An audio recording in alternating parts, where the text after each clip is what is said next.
আল্লাহর হাবিব রাহমাতুল লিল আলামিন জিবরাইল আমিন ফেরেশতাকে জিজ্ঞেস করলো, আল্লাহর নবী রাহমাতুল লিল আলামিন জিবরাইল আলাইহিস সালাতু ওয়াস সালামকে বলল, কাইফা হালুকা ইয়া জিবরাইল, কেমন আছো ভাই তুমি জিবরাইল? জিবরাইল ফেরেশতা বলল, ইয়া রাসূলুল্লাহ, ইয়া হাবিবাল্লাহ, আমি ভালো আছি, আপনি কেমন আছেন? আল্লাহর হাবিব বলল, শুকরিয়া, আলহামদুলিল্লাহ, বলে বল সুবহানাল্লাহ। আল্লাহ রাব্বুল আলামিন জিবরাইল আমিন ফেরেশতাকে বলল, ও জিবরাইল, তুমি কি জানো নি সমস্ত নবীদের লকব ভিন্ন ভিন্ন, কিন্তু আমার হাবিবুল্লাহর লকব ভিন্ন, কেন জানো নি? জিবরাইল আমিন বলল, রব্বুল আলামিন, আমি তো জানি না, আপনি আমাকে জানায় দেন। হাদিসে কারিমার ভিতরে আসলো, ইজা যুকিরতা মাই, আল্লাহ জানাইলো জিবরাইল, যেখানে আমার কথা হবে, আমার নামে জিকির হবে, ওইখানে আমার হাবিবুল্লাহর নামের জিকির হবে। জোরে বলা যাবে কি সুবহানাল্লাহ? শুধু এই পৃথিবীর বুকে জিকির হয় না, আল্লাহ নবী রাহমাতুল লিল আলামিনের এবং রব্বুল আলামিনের तमाम সৃষ্টি জগতের প্রত্যেকটা জায়গায় যেখানে আল্লাহ রবের নামের জিকির, ওইখানে ওমা আরসালনাকা ইল্লা রাহমাতাল লিল আলামিন, ওইখানে আমার রাহমাতুল লিল আলামিন আমার দয়াল নবীর জিকির চালু করেছে কে? জোরে বল, কে? আল্লাহ যদি আল্লাহর হাবিবের জিকির চালু করে, তার শান মর্তবা চালু করে, আমাদের সমস্যা আছে? সমস্যা আছে নি? ওই কামলিওয়ালা নবী রাহমাতুল লিল আলামিনের শান মর্তবা কত রে বন্ধু। ছোট্টবেলায় রাহমাতুল লিল আলামিন একটা গাছের নিচে ঘুমায় আছে, একটা গাছের নিচে ঘুমায় আছে। এক ইহুদি চিন্তা করলো, এই কামলিওয়ালা নবী রাহমাতুল লিল আলামিন ছোটবেলা থেকে অনেক মুজিজা দেখাইছে, ঠিক কিনা? ছোটবেলা থেকে আমার দয়াল নবীজি অসংখ্য অগণিত মুজিজা দেখাইছে। ইহুদিরা চিন্তা করলো, কি বাঁচায় রাখা যাবে না, মাইরে ফেলাইতে হবে। বড় হয়ে গেলে সত্য ইসলামের দাওয়াত দিবে, কালিমার দাওয়াত দিবে। আগের মতো সাউন্ডটা করে দাও, আগের মতো সাউন্ডটা করে দাও। সত্য ইসলামের দাওয়াত দিবে, সত্য কালিমার দাওয়াত দিবে। তারা এই চিন্তা করে মনে করলো, বড় হইতে দেওয়া যাবে না, আগে শিশুবেলায় শেষ করে দেওয়া লাগবে। আমার আপনার নূর নবীজিকে আল্লাহ রাব্বুল আলামিন যদি রক্ষা করে, পৃথিবীর কোন মানুষের বিদায় করে দেওয়ার ক্ষমতা আসেনি? আরো জোরে বলেন, আসেনি? একটু জিকির করেন, লা ইলাহা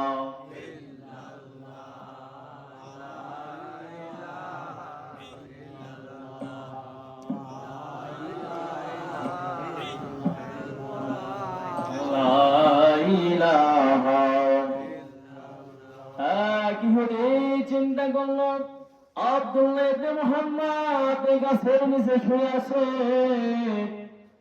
তিনি কি করলেন? মনে করছে নূর নবীজি ঘুমায় গেছে, আমি আপনি ঘুমাইলে ওযু ভাঙা যায়। বুখারীর হাদিস, আল্লাহর হাবিব রাহমাতুল লিল আলামিন ঘুম মুবারক থেকে উঠছে, তার ওযু ভাঙে নাই। জোরে বললেন সুবহানাল্লাহ।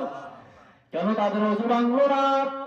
একটাই কারণ, তাদের দেহে ঘুমাইছে কিন্তু কলবের চক্ষু ঘুমায় নাই। কথা বলেন ঠিক কিনা? আল্লাহর নবী রাহমাতুল লিল আলামিন খেয়াল করে দেখলেন, কলবের চক্ষু দিয়া আমার পিছনে আবার একজন ইহুদি আসতেছে মারার জন্য।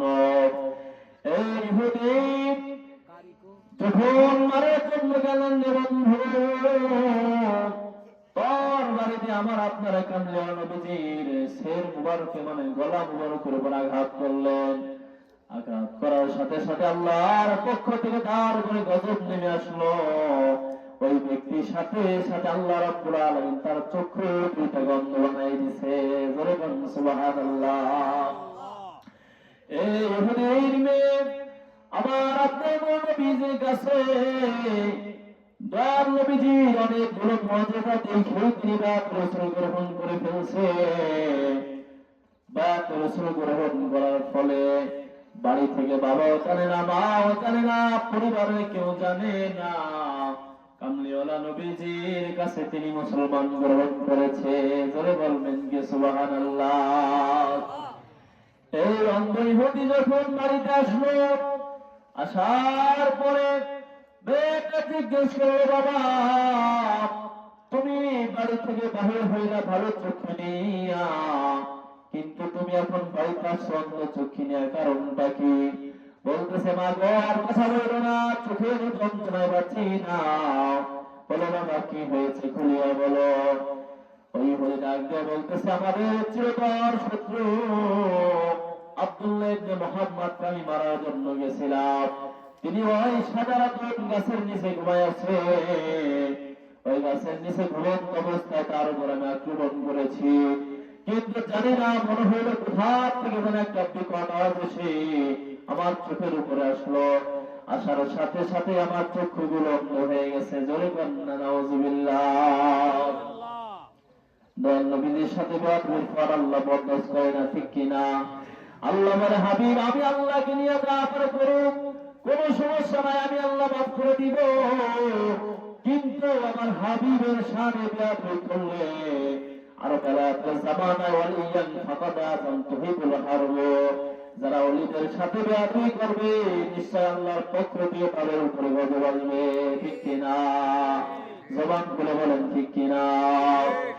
এখন এই মেয়েটাকে বলল, বাবা আমার চক্ষু লাগানোর জন্য ডাক্তারের কাছে যাও। মদিনার বড় বড় ডাক্তারের কাছে যাওয়া হইল, কিন্তু চোখের মাঝে যত ওষুধ নাই তত বেশি আর জানা জ্বালা বাড়ে, ঠিক কিনা? জ্বালা জুড়াই না, জ্বালা জুড়া না রে, ঠিক কিনা? এইভাবে দেখাইতে দেখাইতে অনেক দূর ডাক্তার দেখাইলেন, কোন পরিবর্তন নাই। কোন পরিবর্তন না আসার কারণে গ্রামের মানুষ বলতেছে, তোমার বাবার চিৎকার কথা মেরেছি, যারা আমরা ঘুমাইতে পারি না, তাকে জঙ্গলায় ফেলে আসো, এই মহল্লা থেকে দূরে নিয়ে যাও, আমরা শান্তি মতো ঘুমাইতে পারি না। মেয়েটা চোখের পানি ছাড়িয়া বলে, আমাকে একটু সময় দেন। আর মহল্লার লোকজন বলতেছে, আর কত সময় দিব, যত তাড়াতাড়ি সম্ভব তোমার বাবাকে নিয়ে চলে যাও। গলার কণ্ঠের আওয়াজটা কেমন জানি হুজুর হয়ে গেছে, মানুষের ভালো লাগে না, এরকম আছে না নাই? আল্লাহর হাবিবের সামনে আপনি করার কারণে বহু ডাক্তার দেখাইছে, কোন ডাক্তার কবিরাজে কাম হয় নাই। সর্বশেষ মেয়েটা যেহেতু মুসলমান কেউ জানে না, তো দেখা বহু নামাজ পড়িয়া তাহাজ্জুদের নামাজ আদায় করেছে, তাহাজ্জুদের নামাজ আদায় করিয়া ঘুমাইছে, রাহমাতাল লিল আলামিনের মহব্বতে শান গাইতেছে, ইয়া রাহমাতাল লিল আলামিন,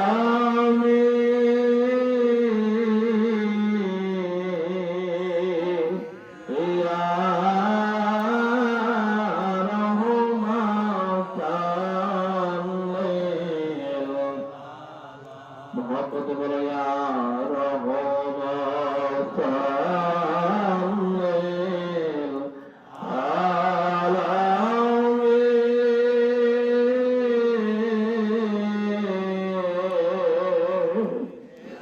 ইয়া রাহমাতাল।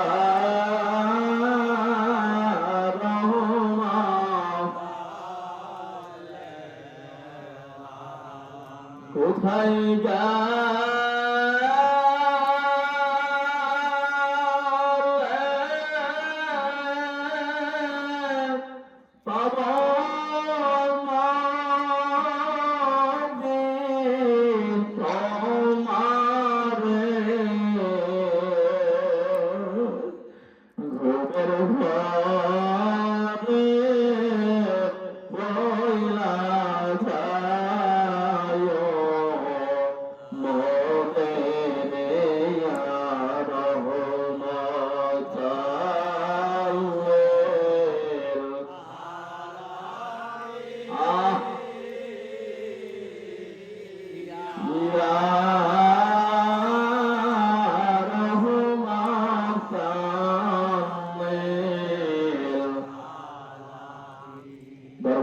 বুকে রহমতের সময় এরকম ডাক আছে না নাই? শুধু দরবার শরীফে থাকলে হবে না, প্রত্যেকের বাড়ি বাড়ি চালু করতে হবে, ঠিক কিনা? এই মেয়েটা যখন এই মধুর নাম ধরে ডাকতে ডাকতে ঘুমায় গেছে বন্ধু, কে যেন অদৃশ্য ভাবে আজ দাবি লাগলো, যুবক যতই আমল করো না কেন এইটা তো তুমি মানুষের ব্যবহার করছো না, কারণ তুমি তো প্রকাশ্য এখনো যাও না, মুসলমান হিসেবে গোপনে মুসলমান হয়েছ।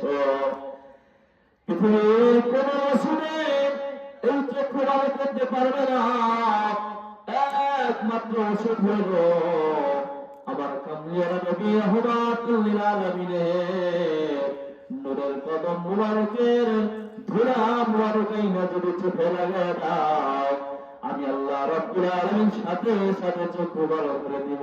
জোরে বলুন সুবহানাল্লাহ। এই মেয়েটা চিন্তা করলো, ঘুমে গেল, তিনি চিন্তায় পড়ে গেল যে নবীকে মারার জন্য আমার বাবা তার কাছে গেছে গো, সেই নবীকে দিবে তার কদম মুবারকের ধুলা। তিনি তো গজবের নবী না, তিনি হলো রহমতের নবী, ঠিক কিনা? এই জন্য আল্লাহ নবী বলেছে আমিরুল মুমিনিন রাউফুর রহিম। তারপর ময়দান আল্লাহ বলেছিল হাবিব আপনি ঘোষণা দেন, এই কাফের ময়দান উল্টে দিব গো। কিন্তু আমি আল্লাহ তো বলেছে, কিন্তু আমি হাবিবুল্লাহ তো রহমতের নবীজি, এই জন্য আমি বলেছিলাম ওরা আমাকে চেনে নাই, বুঝে নাই, ওদের যদি আমি ধ্বংস করে দিই আমি কালেমার তাওয়াক্কাল কাছে দিব, ঠিক কিনা? এই মেয়েটি বুকের ব্যথা নিয়া চোখের পানি লইয়া মদিনার কামলিয়ারা নবী রাহমাতুল লিল আলামিনের কদম মোবারকে গেছে, চক্ষুটা ভিজে যাইতেছে পানিতে বন্ধু, আর বিনয়া বিনয় কাঁদতেছে, আর কদম মোবারকে বলতেছে আসসালাতু ওয়াসসালামু আলাইকা ইয়া রাসূলুল্লাহ, আসসালাতু ওয়াসসালামু আলাইকা ইয়া হাবিবাল্লাহ, আসসালাতু ওয়াসসালামু আলাইকা ইয়া শাফিয়াল মুযনিবিন, আসসালাতু ওয়াসসালামু আলাইকা ইয়া রাহমাতাল লিল আলামিন। জোরে বলেন আল্লাহু আকবার। যখন আমার আপনার নবীজি নূরের কদম মুবারকে হাজির হইছে, হাজির হওয়ার পরে রহমাতুল লিল আলামিন তো অন্তর্যামী, ঠিক কিনা? আল্লাহ অন্তর্যামী, আল্লাহ যদি আল্লাহর হাবিবকে অন্তরের খবর জানা দেয়, আমার আপনার সমস্যা আছে নি?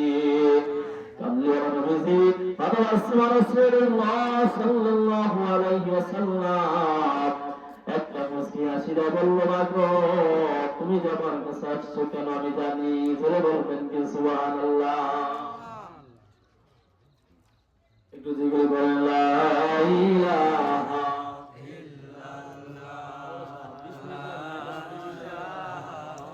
ইল্লাল্লাহ, লা ইলাহা